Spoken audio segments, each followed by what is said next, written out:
Any questions?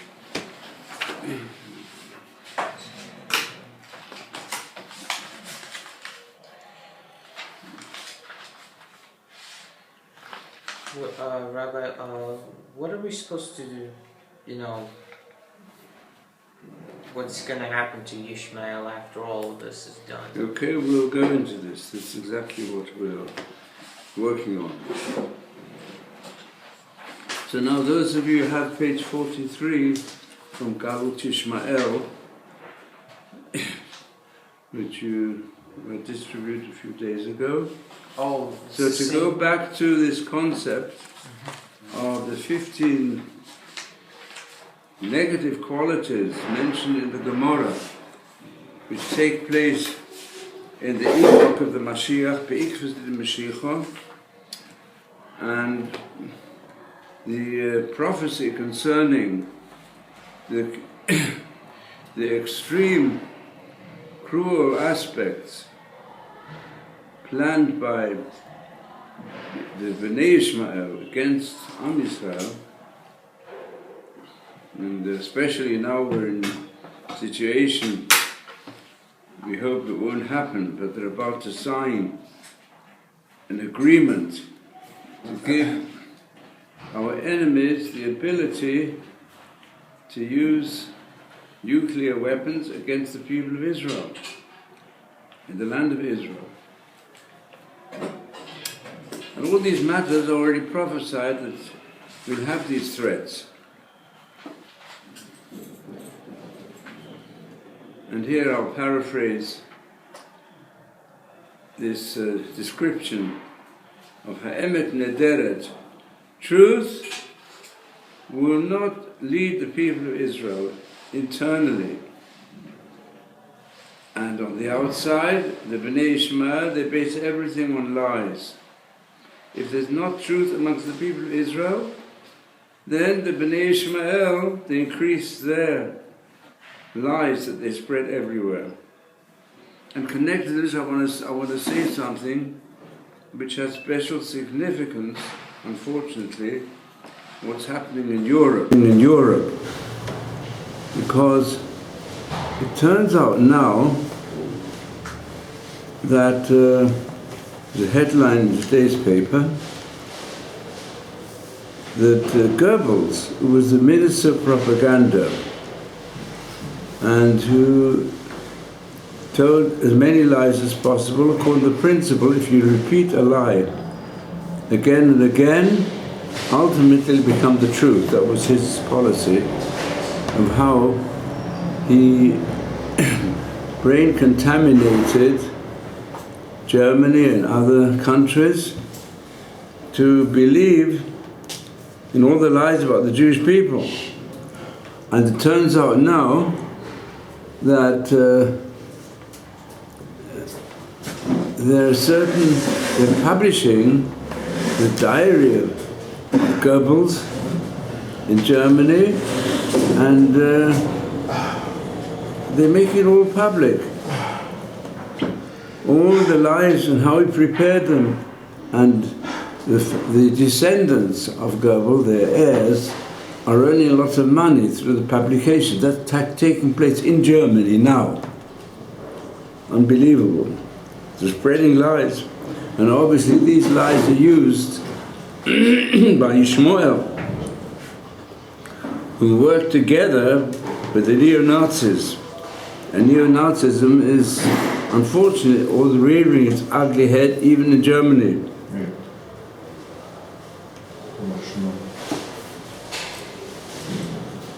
And also they go and make their mosque as an alternative to our Beit HaMikdash. And as we saw in the previous page, which you have in front of you, which you studied yesterday, the highest level, the 15th high level of the people of Israel is the Beit HaMikdash. That's the Mala Tetvav.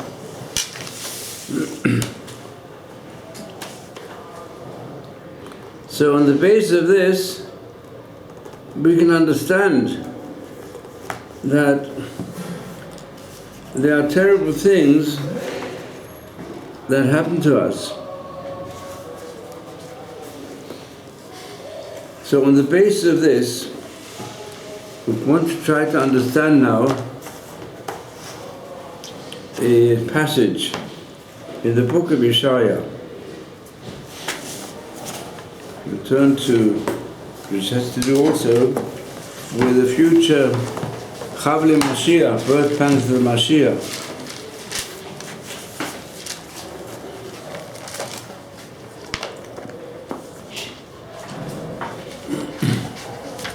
We look at Yeshaya,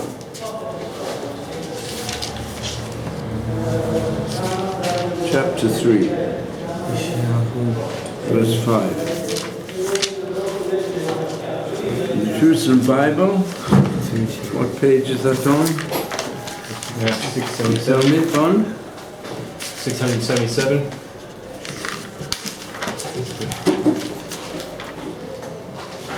Verse Which chapter? 443. 3. 480. Beginning? Yeah, that's okay. Yeah. Which line? This one?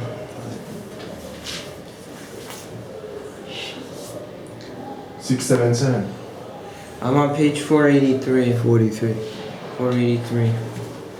It's the beginning of chapter 2. Maybe they have different printings. Just a minute. It's not Hoshea. Chapter 3, verse 1. It's Hoshea? Yeshiyahu. Isaiah. Isaiah? Yeah. Isaiah chapter 3. This is Yeshiyahu. The grandfather. Verse 1. Poor man got killed by his grandson. 636.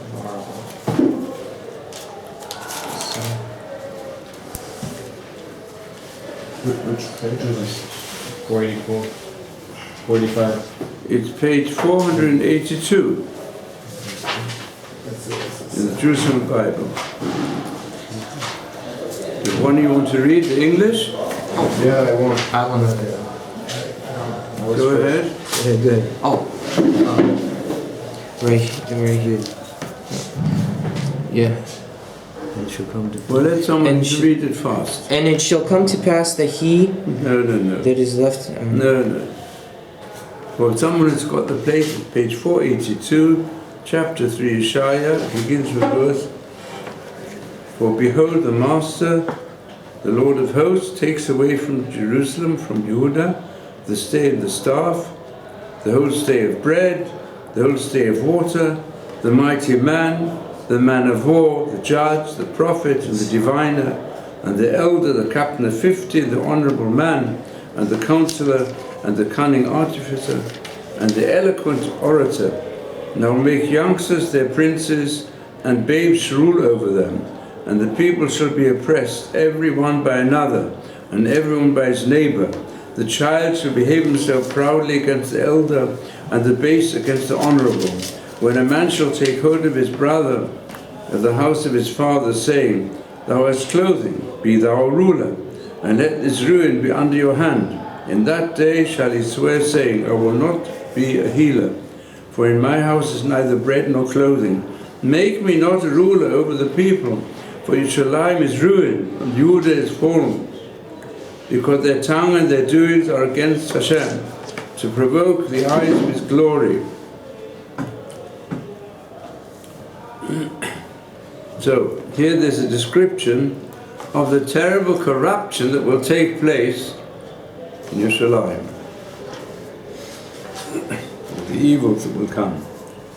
So it's very interesting that the Gemara, the Chagiga, describes all this as follows.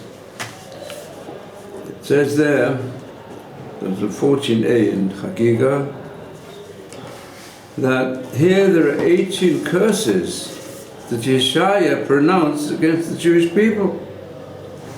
And he was not satisfied, and he told them this verse. This is verse 5, we just read it.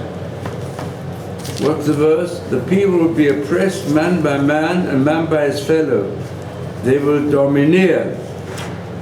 The youngster over the elder, and the base over the respectable. So what lies behind this? So first the Gemara described what all these evils are. Some of them use figures of speech.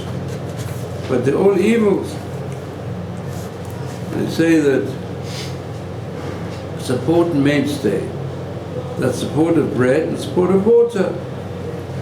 Gibor, Mishman, Chumai, hero, man of war, judge, prophet, divine and elder, captain of 15, respected person, advisor, scholar of scholar, and comprehender of secrets. I will make youngsters their leaders, and mockers will rule them.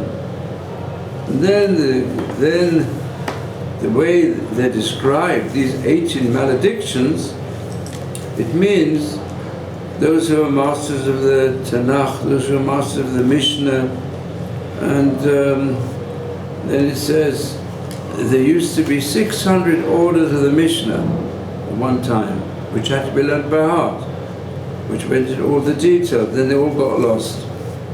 In the end, there were only 6 left. And then supporters of bread, these are those who are masters of the Talmud, they disappeared. And then it says every support of water, these are the masters of the Agadah who draw a person's heart, like a person draws water through the Agadic teachings. Here refers to master of halachic traditions, which they forget about. Man of war refers to who knows how to thrust and parry in the battle of Torah. A judge is someone who judges in a true manner. Instead they become false. There are no prophets left, and so on. So it continues. That all what does it mean? The master of Chamishim means people are masters of Chumash. They know what Chumash is all about. Now the explanation that it means that the appointment should not be made in the community if the rabbi is less than 50 years old. But unfortunately, they didn't choose mature people to lead the people.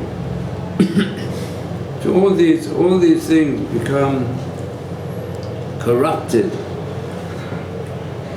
And then it says, but as I was not satisfied with all these ancient curses, I only came to the 19th one, which was that the people who rule them are people who are empty of the mitzvot.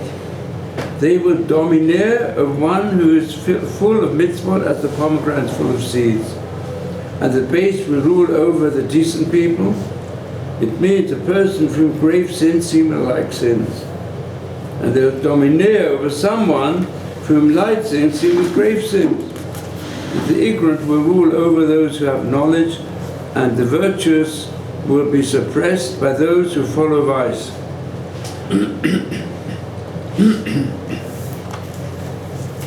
So the question is, this is an expansion of the Ikra the Mashiach, but it says by the tracts of the Mashiach,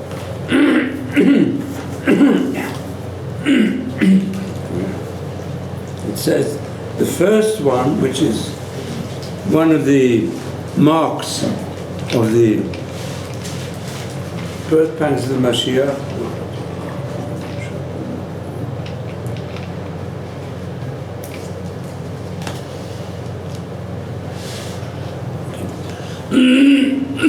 Chutz b'yazkei.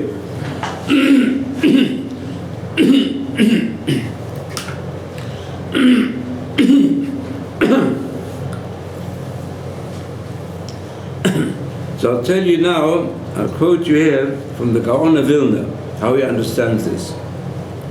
Ikzeh Shicha means there are terrible signs, terrible inner pains of the nation of Israel, which are reflected in the great hostility of Ishmael. And the first one mentioned in the Gemara is chutzpah. Arrogance becomes the major quality of the people of Israel in the land of Israel, and they think they can rule. Look, I'll give you an illustration a bit of this, if I may. It's a little bit political, but it has a great deal to do with the present situation. You know, it's a bit personal, but I don't mind saying it because I think it's very important for us to understand the reality of the situation, taking to the words of the sages. When before the elections, so Netanyahu insisted on speaking to the Congress in America. So I'm very friendly with Eli Yishai, he comes here he's one of our close neighbors, and he comes here to pray regularly. And at the time when he was Minister of the Interior, was a great friend of the Yeshiva, helped us in many different ways. So I don't go into politics, want to start a new party, but I know that he was very close to Netanyahu. And he was hoping that with Netanyahu's support, he would be able also to get to the government. So I said to him, because I know that, let's say, when Begin was Prime Minister, he used to consult with the Rabbanim when he made important decisions. When he made the decision to go and bomb the nuclear reactor in Iraq, it's going back a good few years, then I know that Begin, he consulted with the leading rabbis to find out what they would say.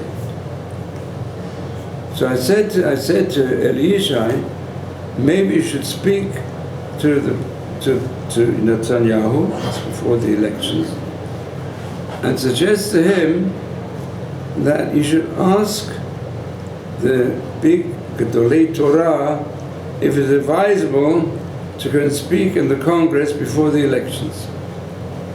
So he said to me, he won't listen to me. He won't listen to anybody. That's his agenda, and he can't influence it. Okay. Now, there's no question that Netanyahu, he is a positive Jew in many ways. And in certain ways, certain things of important aspects of mitzvot, he does follow certain things. But of course, he's got his high position largely because he's got plenty of chutzpah. And even this act of speaking at the Library of Congress before the elections is chutzpah. And we know chutzpah yazkei. But the chutzpah, I think the sages would have advised him, why provoke? Wait till after the election and see what the situation is. Don't insist to speak there before the election, because then it looks to many people you're doing it using the Library of Congress as a platform to be elected as Prime Minister here. So it's in any case doubtful whether it helped him, whether it harmed him. But the act in itself, I'm almost sure, from what I know of the Gedolei Torah, they would have said, better to wait. Because our ways always tried Achi Shalom. And after all, in America, we know there's not everybody supports Israel 100%, but this might do harm. But we live in the time when we're led by a chutzpah yazkei. Chutzpah is what gets people in the government, and what gets people to be elected as leaders. And most of the leaders, how do they get in? They use the public relations experts. They find out what the people want and how you can influence the public, or see if the public will elect you to get a majority. It's all part of the way of chutzpah to become a politician, which does not always favor the people of Israel. If we would go in the way of the sages, we might have got much further. Right from the beginning of the state of Israel, we would have developed more the respect that exists in the Western world for people who are sincerely religious Jews. Although we know there are plenty of different views, but still, this was the founding of the Balfour Declaration and the support of many to give the Jews a national home in our time. So this should be developed, and has often helped to get support from leaders who were in a situation of doubt whether they should support or whether they should oppose the established development of the State of Israel. So we see it happening with the Chutz B'Yazkei. But the Chutz B'Yazkei, it parallels also the enormous chutzpah which the nations of the world have, which is enormous chutzpah. The chutzpah of the Iranians, they mock, with their chutzpah at the other nations, and they outdo Iran today and Daesh. They outdo any efforts in the Western world, despite their chutzpah, to oppose them. They're the ones who are leading the directions today, unfortunately. So the Vilna Gaon says like this: when it describes it starts with Chutz B'Yazkei, that the first one of the deficiencies amongst the people of Israel. And the last one which is mentioned amongst the 15 is that the young rule the old. That means the mature, older people who give good counsel, they're neglected. And I don't think that it's a matter of chance that the great Gedolei Israel are people, and have been people in their 90s, because they've reached the level, it said, Talmidei Chachamim, the great, true, sincere scholars, the older they become, the wiser they become. And their intelligence applies to all areas of life. If you take advice from them, you'll go a long way. As happened also when Shlomo HaMelech died, and his son, he got youngsters in the government to support him, to increase taxation, and the older people said, no, don't do that. Don't increase taxation upon the wider populace. You've got to satisfy their needs, that's the first thing. But no, he said, no, he's going to, the younger one said, no, we're going to introduce a new economy and so on. And the younger people said, we're going to rule, we won't go to the elders. That's happening today as well. They don't consult. They should consult with these people. And it's true that the ambassadors that come from abroad, and they met L'havdil ben Chaim l'Chaim, Rav Eliashiv, or today even they met with Rav Steinemann. They are so impressed. It makes a huge impression upon them. That means non-Jews, who are also in the world of politics, they see in these people, these are wise men, and their counsel is a good counsel. They know it. And the young people, they're interested in having a position. It's kinesiology. What is it here? What is the government? Called a new ideology, which is not really an ideology, it's kinesiology that we described already. Like the face of the dog. They make out their leaders, but really they're only interested which way can I get a high position, and when I've got a high position, which way can I keep it? So therefore, it depends. Their whole idea, I've got to keep my seat in the parliament. If I don't have a seat yet, I've got to work for it. That's what we're thinking of. In other words, we can't say, many of them, they, at least consciously, they want to do good for the people of Israel, and they think they can do it. But they have to learn. You take advice from wise people, from older people. Perhaps people are not directed in the world of politics, so they have no bias at all. The only bias is the truth. It's well known. Even Ben Gurion, in his time, he was very aggressive. Through his aggressiveness, he got everything going. But when it came to certain issues, he went to see the Chazon Ish. So I must discuss it with you. Chazon Ish was a person, never took a position. He was a very big saint, a huge scholar, and such wisdom came from him that people went to him for advice on all areas of life. He was the brother-in-law of the Steibler, the uncle of Chaim Kanievsky. He was a great figure, and he gave advice left, right, and center. Anyone wants to come to him. And Ben Gurion, it's very famous, the whole interview with him.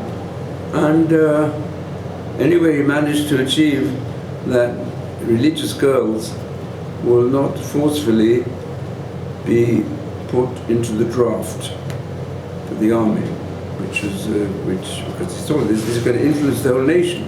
It's going to make the womanly influence, which I've said many women used to say, if we would rule the world of the different countries, there wouldn't be wars, because women are made to produce life and to nurture life.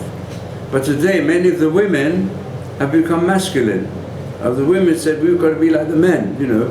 We put on the garments of the men, and we are also, we want to put our foot down in every area of life. You know, they say, why does the chosen, at the end of the chuppah, why does he break a glass? You know why?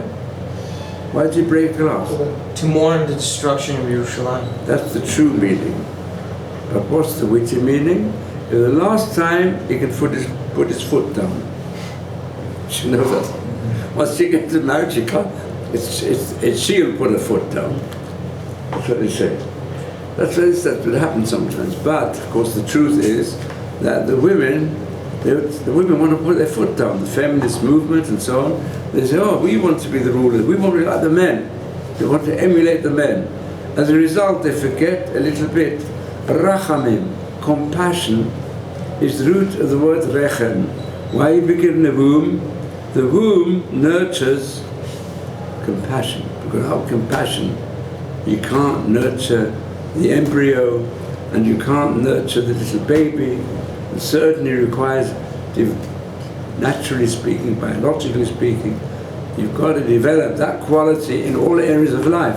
And since you have this quality, therefore it's true. If the women would rule, there wouldn't be so much killings in the world. It's probably a lot of truth in it. If the women, however, have to behave like women, and thereby influence their husbands to some extent neutralize the natural, more arrogant spirit that men possess. But what happens? Chutz b'yazke. Before the Mashiach comes, the birth pangs of the Mashiach will come through chutzpah. So the 15 qualities in the Gemara, the Ikh Mashiach begin with chutz b'yazke, and what they end with, that the young will rule over the old, they have no respect, and even the older people, they'll be put to shame, and they'll be ignored, and the wise people will be negated, and those who fear sin will be regarded as not properly participating in the world. So these are the words of the Vilna Gaon. It goes quite deep. So I'm going to paraphrase them directly. He says, this is connected with the 18 curses Yeshayahu speaks about the birth pangs of the Mashiach as they exist today. And his negative qualities, they to some extent very similar to the birth tracks of the Mashiach. But we're going to ask like this. He asked the question, what? Yeshaya hated the people of Israel? Why does he describe all these? Why does he curse them? That all these things are going to happen. Of course, he saw the seeds of it in his time. And you know, we have Shabbat Chazon, which is even the first chapter of Yeshaya is the vision of Yeshaya, what will happen in the first Beit HaMikdash, and unfortunately we don't do Teshuvah in the second, and if we don't do Teshuvah in the whole Galut, till we have the most terrible troubles that ever come upon any nation. And he describes the roots of it. But why did he go into such detail? And the words used in the Gemara is point of view did not become cooled down until he came up with this curse. It doesn't really seem to be the worst of it, but the worst curse seems to be this concept of the enormous chutzpah of the youthful ones who use their whole energy to go rule the whole of the people of Israel, and as a result they cause a big tumult in the whole world, and they have the reaction to the nations of the world. So why does he hate? We know he loved the people of Israel. So therefore he says like this, the truth is, he did love the people of Israel. He was foretelling here the terrible pangs, where we should know, if the pangs are so terrible, then we're going to have the birth of the Mashiach. and the complete redemption. That's how birth takes place. That's called Chavli Aleda, Chavli Mashiach. Because it says like this, there's a statement of what Agra de Kala Durka. Now this is very, very deep statement. Have any of you heard of the Yachi Kala? What are the Yachi Kala today? Know what they are? It's 2 weeks of Torah study. I think when the farmers had free time in the summer, they went to the synagogues of the Batei Knesset to study Torah.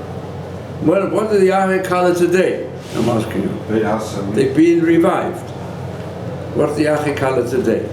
They start in 2 weeks' time, Yachi Kala. So the main Yachi Kala are in Ponevezh Yeshiva. Ponevezh Yeshiva is one of the most fantastic high-level yeshivot in Eretz Israel. It was founded in the middle of the Holocaust by the Ponevezh Rav, and I'll tell you, I was very close to him, a very great Talmud of the Horovitz and a big genius. And he was the rabbi of a place in Lithuania called Ponevezh. And there he founded a great yeshiva. And then came the Holocaust, and he, from that area, was the only surviving rabbi, managed to escape in the middle of the war and came to Eretz Israel, having lost his family in the Holocaust and having no support whatsoever. So what did he do? He built a yeshiva. He worked hard to get the money, and he got the best Rosh Yeshiva in the middle of the war. Then he got the best mashgichim, including also, he got hold of my Rebbe, Rav Tesla, talking from England to be the mashgiach there, and he became the yeshiva until today one of the highest level yeshivas in Israel. And do any of you know what does it say in golden letters on that building? Do any of you know? Have you been to Bnei Brak? No, but you told us this before. What does it say there? About that the Jewish nation will be found on Har Zion. It says, he put on the in golden letter, when you go to Bnei Brak, have a look. The Ben Azmanim, you go there, Ben Azmanim, and you see it's filled. The yeshiva is entirely full with Yachi Kala. That means the Balabatim, who have to work but they want to have a few weeks of their break, summer break, to go and learn Torah, and they're the biggest Rosh Yeshiva giving shiurim there. And the Yachi Kala were founded by him, because I was very close with Ponevezh Rav. When I was in Manchester, I had the zchus to found the Yachi Kala in Manchester. Same thing I did there. And now today you find it all over the world. They do Yachi Kala, they even do it other times of the year. So you'll find in the middle of the winter, the Ramada Hotel is taken over by a couple of hundred Balabatim who come there to learn like in yeshiva. And also the Rosh Yeshivas from here give them shiurim. So the Yachi Kala, as Matisyahu said correctly, were founded in Babylon. And then, okay, let me go on with why does it have that posuk in golden letters? It's also important to know. The posuk he put up there is Uvahar Tzion Tipleita Vayakodesh, from the prophet Obadiah, who speaks about the final galut. And then you wonder, well, what's going to be left of the people of Israel? So it says in the pasuk, on the mountain of Zion there will be a remnant and it will become holy. So on this we've got a following question. Where's Har Zion? Old city. Where is it? The old city. So we'd expect that pasuk to be on Yeshivat Har Zion, the diaspora yeshiva. But they didn't put the pasuk there. Why? Because the Ponevezh Rav had put it on his yeshiva beforehand. So therefore they didn't want to put it there. But why? How can the Ponevezh Rav put on Bnei Brak that Bnei Brak is the mountain of Zion? That's not the mountain of Zion. It's on the mountain of Zion there'll be a remnant and it will be holy. So I'll tell you why he put it there. Because he was a close disciple of Horovitz. He behaved like the Horovitz. He told over so many episodes of Horovitz. And he became a great worker to build up Torah in every part of Eretz Israel and also in other parts of the world. So I'll tell you the reason. Do any of you know the reason why I put that pasuk there? Do you know the reason? No, I could take a guess. No, it's not the guess. You won't know it by guess, only if you've heard it. It comes from some of the last words addressed by the Horovitz to his closest disciples. The Horovitz died just when Hitler came to power. And therefore, when he came to power, and his program was also constantly saying he wants to destroy all the Jews. The one who follows his way of speaking today is the head of Iran. Also says, death to America and death to the Jews in Israel. Stop. And also Hitler said, oh, death to the Jews. That's what he wanted to do. The Jews are to be blamed for the falling of the German Reich. Blamed the Jews. That was his way. And made all rules that you've got to develop the pure Aryan race. Deutschland über alles. So they were very frightened. This disciple that Horovitz had a fantastic vision of the future, as we see from all his talks. So they asked him, what's going to happen in the future for the Jewish people? So Horovitz said, I see very dark clouds, unless we all do teshuvah and the Mashiach comes right away. Comes and we've got to big teshuvah. If not, then the communities of Europe, especially of Eastern Europe, will become destroyed. So they asked, well, what's going to happen? And we know the Jewish people can only survive if we have continuity of Jewish learning, Jewish teaching. So where can the Jewish people preserve their identity? In America? But in America at that time, nearly all the Jews that were going there, they started desecrating the Shabbat. They tried to make a living. Everything was deteriorating. They lost connection, became intermarried and assimilated. In America, it's the future. No chance. So and what's going to happen in Europe? Europe is going to be destroyed. If that will happen, where can we expect the future? The Horovitz said, it'll be in Eretz Israel. That Horovitz in fact advised people. Even in 1929, where the big massacre, as you know, big massacre in Jerusalem, led by the Mufti of Jerusalem, who reinterpreted the Quranic traditions, you've got to kill all the Jews, became a partner with Hitler, and he massacred the Yeshiva of Hebron, in Hebron, where they had good relationship with the more moderate Arabs. But the Mufti made a massacre there. The Yeshiva had to be re-established in Jerusalem, that's why it's called Hebron. Hebron Yeshiva, although it's not in Hebron. So he used to advise people, if you go there to learn Torah, it's a good thing. But you've got to be careful, go in the right place. So I suppose, have some of you read Rabbi Wasserman's famous essay? It's called The Epoch of the Messiah. If you haven't, you've got it in the yeshiva. Rabbi Wasserman was a disciple of Horovitz Chaim, a fantastic genius, someone who also unfortunately became a coffin in the Holocaust. Today there's a yeshiva order of Hanan named after him, and I knew his son very well who survived. He used to give tishurim in the yeshiva also, but then went over to help establish the yeshiva in the name of his father. So when the Horovitz Chaim said it'll be in Eretz Israel, so they asked him, but we know that there are hundreds and thousands of Jews from the Jewish communities in the Middle East and from the Jewish communities in Europe who go to the land of Israel and then they drop their religion. It's happening all the time. Because the secular Zionists, some of them strong communists, and they used to absorb the immigrants and they used to introduce them to the modern, secular, even agnostic or some atheistic world. Yeah. So he said in Israel is going to be the future. Israel is in that time were destroying the spirits of the Jews who came filled with Torah, some of them in their youth, and they left it. And they saw in Israel we're going to build a new secular society. The dream of Herzl, who thought that the Jewish problem will be saved by making the Jews like every other nation in the world.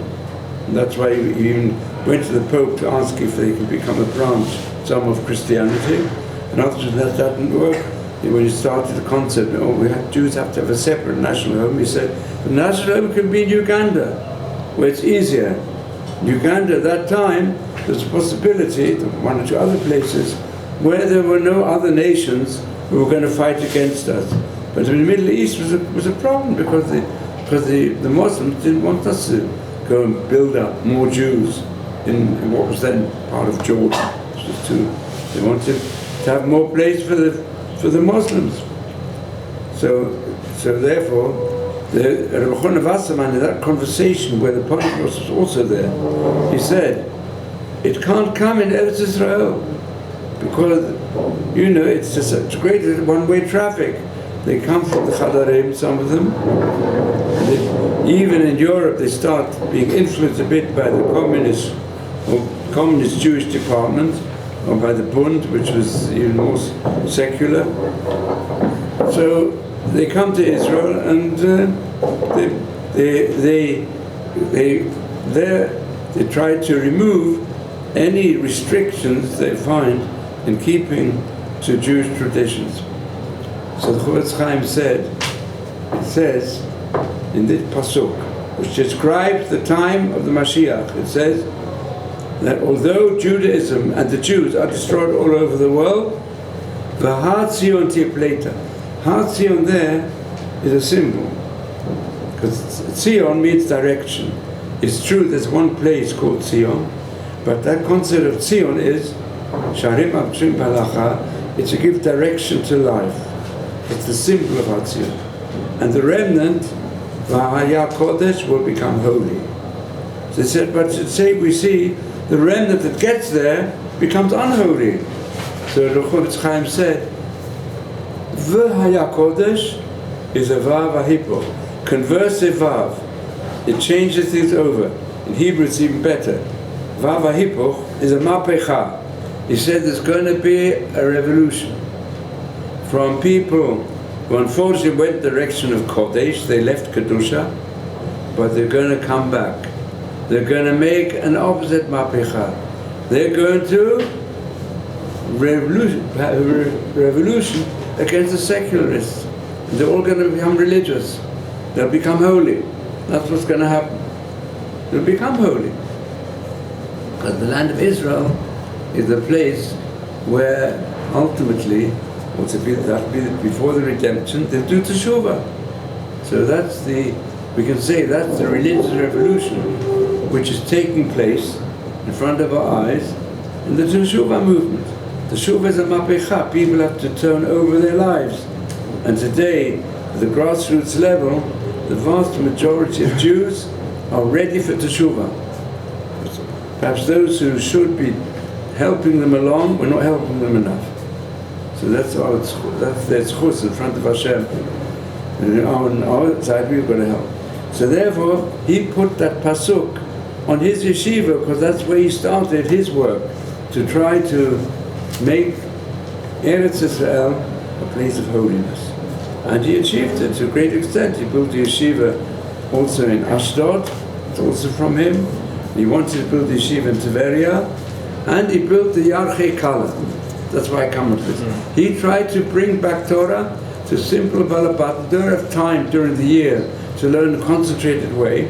So he said, let's go back to the custom which took place in ancient Babylon, when the great schools of Torah, of Pumbedisa and Nardoi and Surah, these were great centers of Torah scholarship in the post-Talmudic era, who made it possible for us to have the Talmud Bavli. So those great scholars, how did they influence the wider people?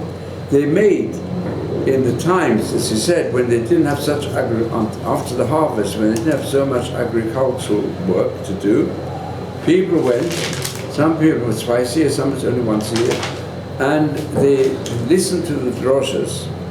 So one of the statements made there, this is the depth of the Vilna Gaon, you'll see soon.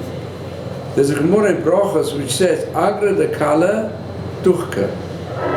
Now, why were they called Kala? Kala means a bride. Why were they called Kala? So some say it's because they were intended as droshes and some times of learning, being immersed in Torah, which were the whole people. That nobody should say, well, I've got no time to learn, I'm too busy, and so on, I've got too much to do, a big family, and so on. So they said, okay, the time when you're not so busy, come and meet the bride of the people of Israel. What's our bride? Our bride? Torah Tzivalan Moshe Mo'orasa Kirat Yaakov. We have a bride. We have a Chatan Torah. The whole people of Israel are really the chosen of the Torah. The Torah was given to give us inspiration. And that's the concept of Ahavat Torah. We love the Torah, this nation, like a Chatan loves his Kala. People of Israel have a great love for Torah. That's one explanation. To express that love. So therefore they had these, and used to give long droshes. And droshes, some of the droshes were a bit dealing with halachic disputes and debates, which were a bit above the head of the people. Many of them also included a lot of agadah to draw the hearts of the people, and get them together. But so it says there that Agra the Kala, the real one of the greatest aspects of reward of the Kala was the crowd, the people, the crowds that came there. The fact is, when you're in a big crowd, they're all really impressed so much by the fact that there's a drasha by the greatest saints and scholars, and they all go together with them. It creates motivation. And that's, for example, what's done today as well. What creates motivation? For example, Dirshu. Dirshu is a program which I'm pleased that some of you are joining in, and it's fantastic. They make huge assemblies from time to time. It's made huge assemblies. I put out on the things to be distributed if you look sometimes on the table outside in the entrance. I put lots of literature there. So the last one, they finished the first machzor of Mishavrura in Dirshu. They made huge assemblies all over the world, bringing and you could probably have close to 100,000 people who are now involved in the Dirshu programs, which is fantastic. And was that same as happened with the Daf Hayomi? They make a siyum on the Daf Hayomi. They made it in Manhattan Square, the biggest squares, and that brings motivation. So the main reward is, in these huge assemblies, is the motivation that people get. Even people, ignorant people that come along, they say, well, this must be interesting. Yeah?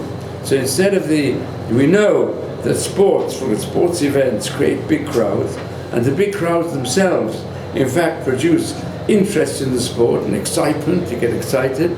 So the same type of excitement before the Mashiach comes will come from Agra the Kala. But that's the usual explanation. Now the Gaon of Vilna says there's something else here. Always goes much deeper. He says Agra the Kala is really the Torah. And before the Mashiach comes, we're going to have big crowds. And the crowds are going to even push you. When you're a big crowd, you get pushed around a bit. But that in itself creates excitement. But the worst pushing around the people of Israel will get is in the birth pangs of the Mashiach. So here the Gaon of Vilna says, Agra the Kala, Duchka, is a reference to the greatest assembly ever of the people of Israel in Eretz Israel, where will be put through terrible sufferings, and those sufferings will push us and to do teshuvah, because because if we go on our own, so therefore the Torah itself will change the whole picture of the Jewish people, and then the Mashiach will come. It will be a complete different transformation of the Jew and transformation of mankind. But to get to that level, If we don't do it ourselves, Hashem will help us. So He helps us with all the troubles we get. There's certainly, when you think of all the troubles that face people today, especially the Jewish people, and you have a bit of feeling for them, it's very difficult to take. I'll tell you somebody, especially someone who has seen it. I've seen it with the closest relatives. I've seen the Holocaust, even the pre-Holocaust. Even one of my places in Frankfurt, now I was reminded of it, because in the picture this morning of this latest Goebbels terrible travesty, which I think is a terrible thing, they're reviving it, the government's allowing, I don't understand. In Germany they say anything that is incitement to anti-Semitism, they arrest them. How do they allow such things? It's also incitement. What's going on? But their policy has been like that. Some people tell me Germany is better than other places. If in Germany somebody incites, if they're arrested right away. There's no debate about that. There was in England now. No, you want to make neo-Nazis? No, they know they have to get rid of it. And they're forgetting it a bit. What's happening? Even they're turning against it. It's very bad. So when you think of it, and I think, there's a picture there of him addressing the Hitler Jugend, and I still have it in my memory. I was aged 5 or 6 at the time, but I still remember it. There's a lot of music outside our house in Frankfurt, a little music, and they said to me, you know, because I was children, we want to look what's going on.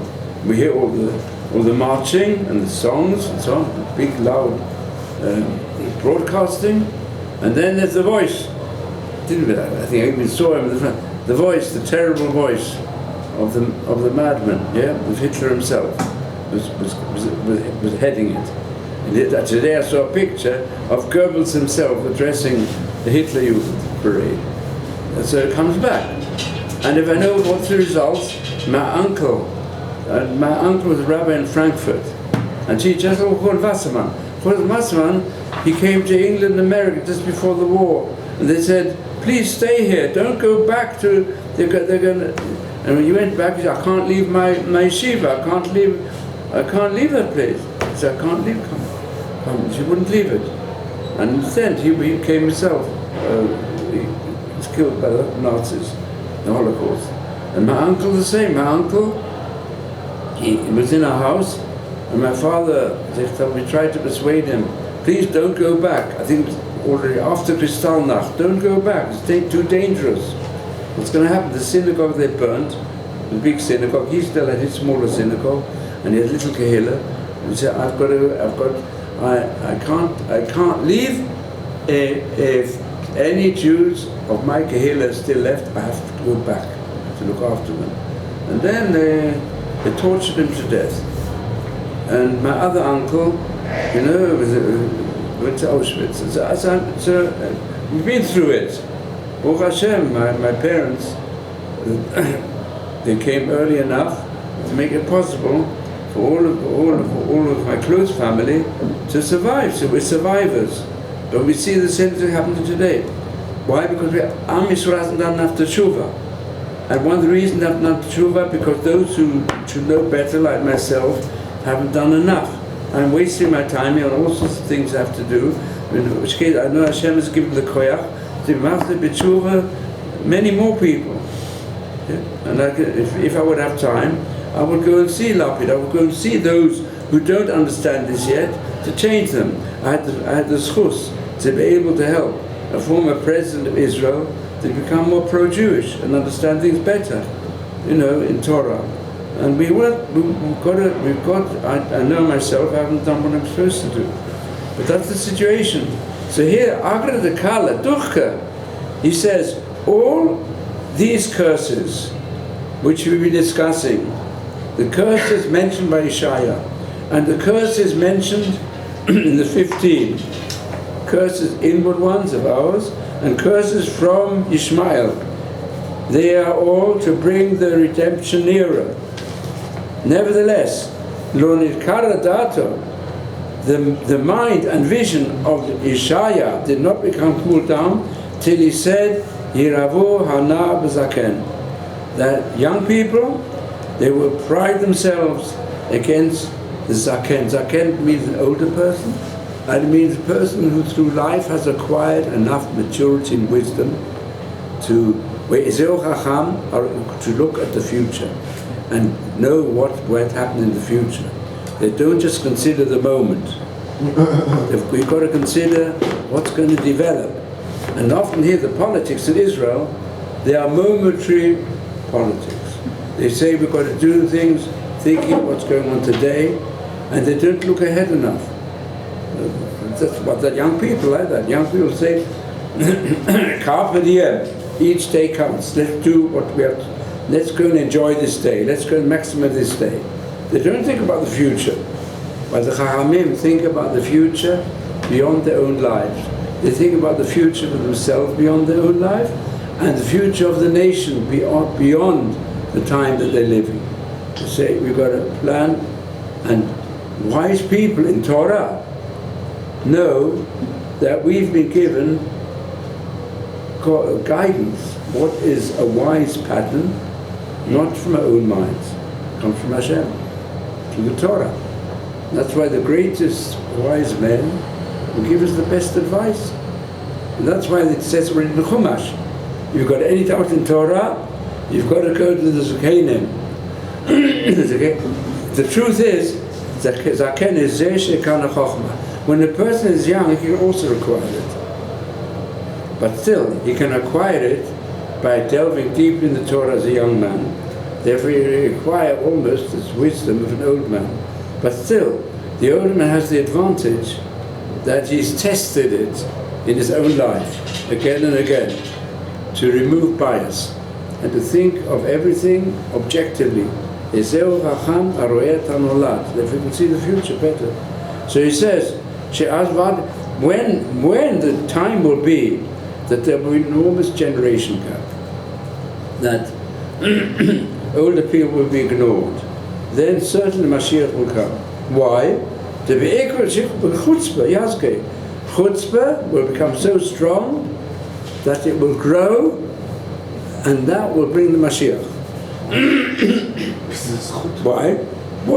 He explains. What's the aspect of chutzpah? Listen to this.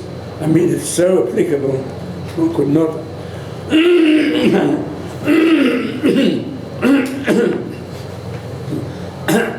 If anyone knows here, who really rules the country in their policy in Israel?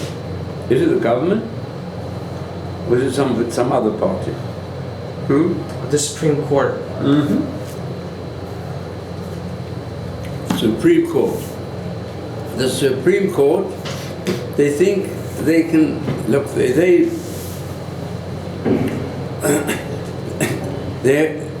think they can make decisions above the Knesset. That doesn't exist anywhere else, no other country.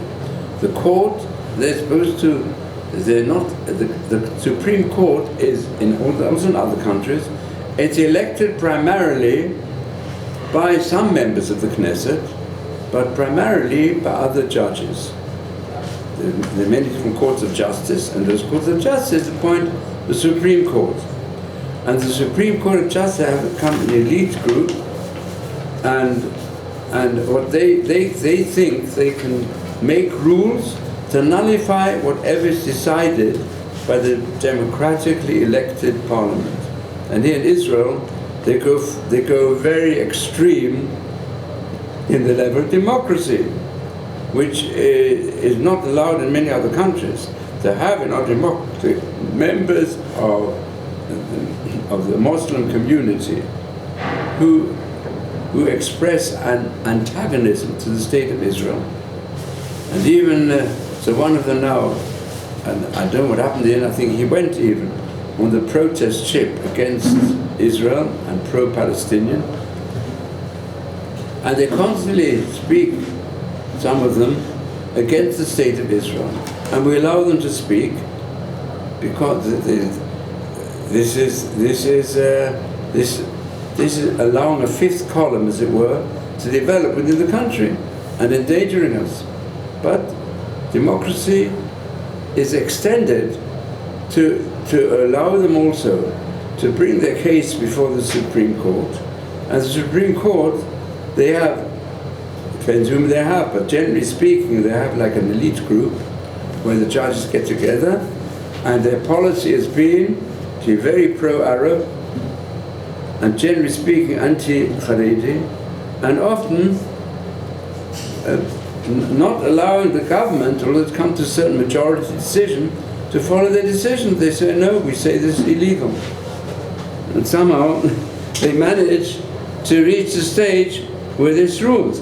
And the sages say that, he says, when the chutzpah gets great, they set up a judge and a leader who doesn't follow morality, doesn't follow proper moral concepts, the moral concepts that we really, like for example, I don't know what happened in America. There was also, was it a Supreme Court decision?